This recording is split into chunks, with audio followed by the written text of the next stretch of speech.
You gotta understand, I'm the most superstitious person you'll ever meet. I left the house the other day, and I've worn this was a grassroots campaign as best it could. Where's Graham at? Did Graham ever make it? Fountain here? Is the Colonel here yet? Anyway, so I still had the same outfit that I wore my first election 20 years ago, and it was hanging up. It was hanging up in the bathroom, and Katie said, "Do you want me to bring it?" And I said, "I think it'll be too cold to wear a short sleeve shirt." And so we this was just a different type of race. When you run statewide, you buy a lot of TV. You don't get to touch people as much. This was more hand-to-hand combat. And so this was like a really big county commission race, and I'm looking around the room, and I want to start off, there was a guy that I got a phone call from on the 26th of November, and that was President Trump. And I want to start off by thanking President Trump for asking me to do this.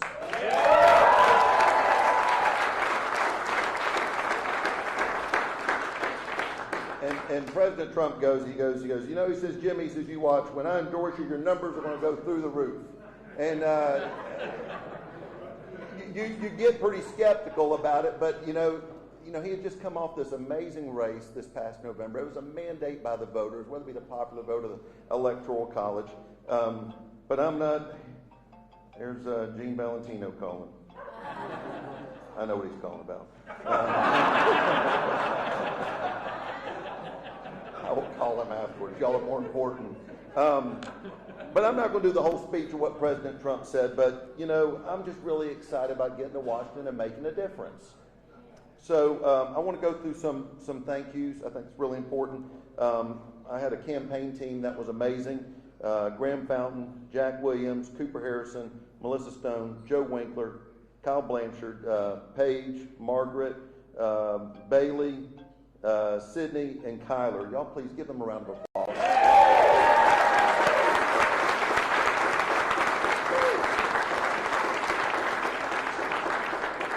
And all the volunteers, and a lot of them are here in the room that took personal time in order to be part of this campaign. Thank you. And then I've got a lot of people from my office that have been putting up with me for the last 8 years. I see Peter Penrod in the back room. Peter, thank you for being here.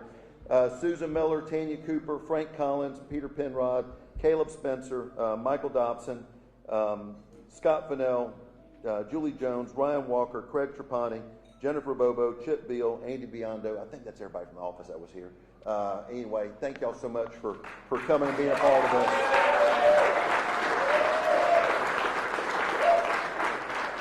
And then there's the people. Those are those that are near and dear to my heart. My mom. Mom, thanks for being here.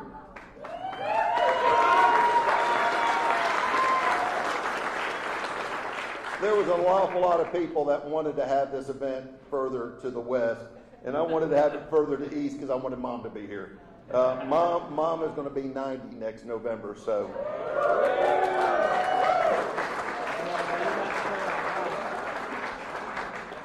Can we say 95? No. Then I've got my brother Yanni's here. He's the token brother from the family. All my other brothers are traveling, but Yanni brought his entire family here. Yanni, thank you. I love you.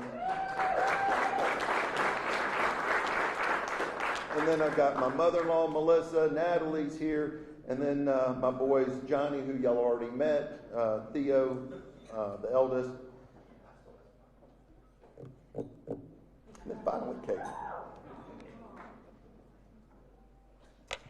Katie's my everything. And before I ever ran, I always asked her for permission.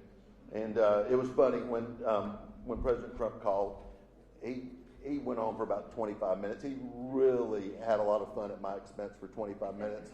And then, but at the end of the conversation, I kept on trying to get the boys to get, "Hey, Uncle Kenny, glad to see you."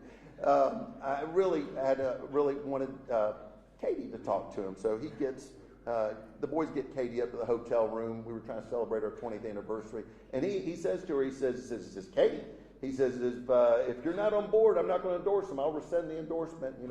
He was all about making sure it was a family affair. And she's always been such a trooper through all of this. So, Katie, I love you, and thank you for everything, wherever you're at.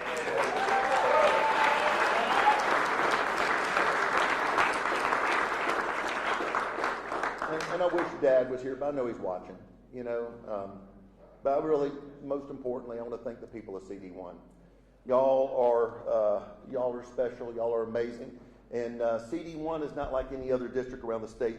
Other parts of the state, other parts of the country are not built like the Panhandle. Hell, we even have our own time zone. And look, and for the longest time, look, this was a Matt Gaetz district. I thank him for his service. Y'all, please, let's give Matt a round of applause.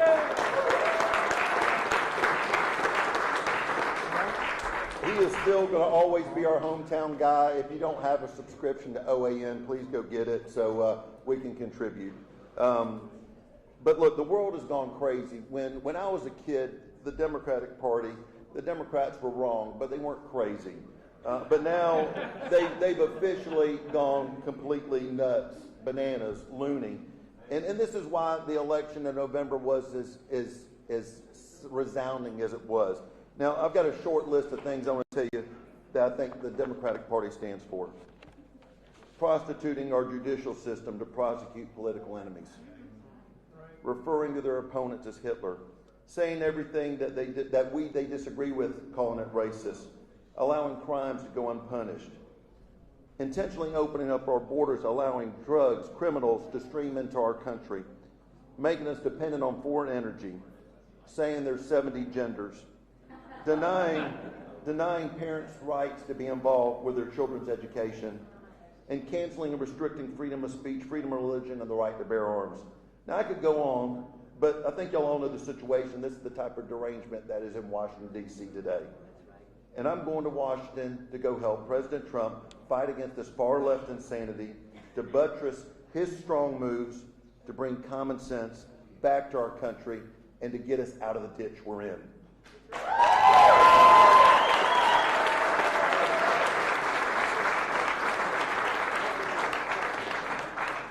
If you've been around me before, you've heard me say it. If you don't hold your electeds accountable, you get, hold on. Hey, it's Jimmy.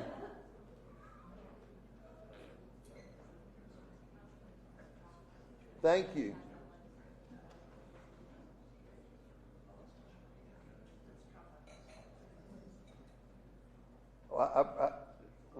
Is the big man going to call me too? I heard he was going to call.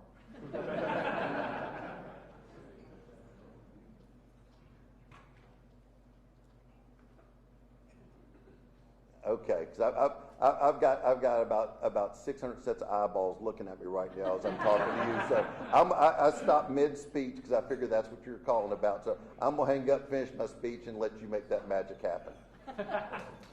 All right, thanks, John. See you, buddy.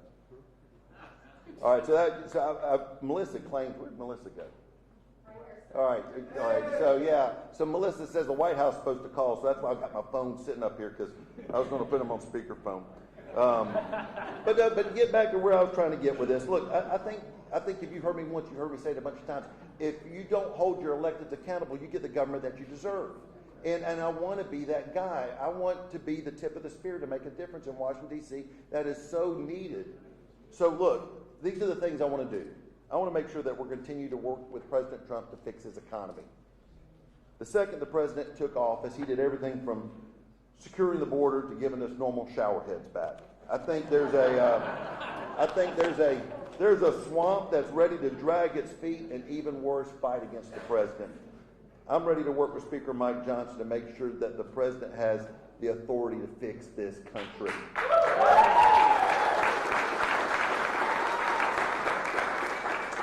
Washington is a complete train wreck with such a slim majority. I'm not going to pretend to admit, but I'm going to tell you, the House will trip over itself. So rather than these members sitting around giving fake speeches to an empty chamber, I want to make sure that we're giving President Trump the tools to do the job that he needs. So I'm ready to make sure the president can fix the economy. Florida's in the best fiscal health we've ever been in the history of the state. That's no accident. I tell people it's not a sprint, it's a march. We've had to work on that every single day. And I'm ready to work with the president and make sure we do things like making our groceries more affordable for our families. Lastly, I want to make sure that we provide the type of healthcare system our veterans deserve. We have a system that is completely broken. Reform is needed. And whether that reform is really due to have some out-of-box solutions, I'm ready to tackle anything that we can consider. And whether it takes an Elon Musk type of way of looking at it, we have done way too little for those that have sacrificed way too much to be able to live in this greatest country on the face of the earth. And they deserve it.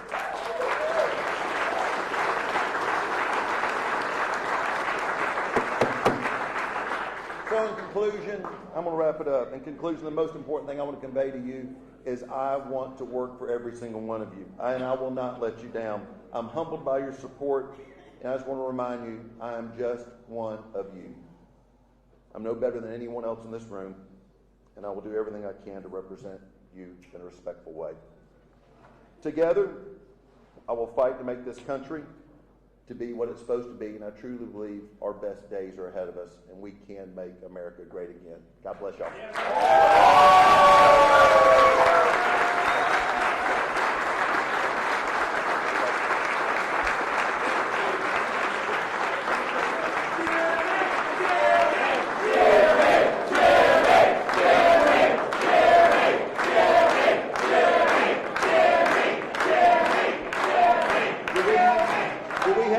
Numbers?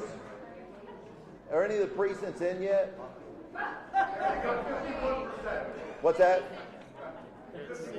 I'm at 51%. You're at 66. 66%. Next closest 8.9.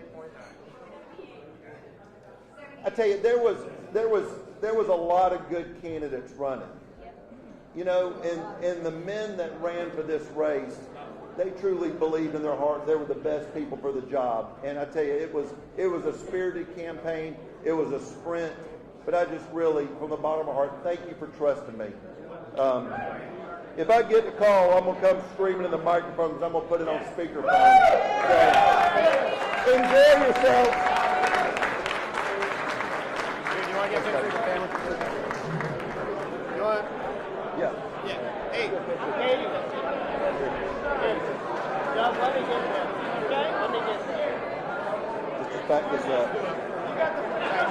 You and the boys.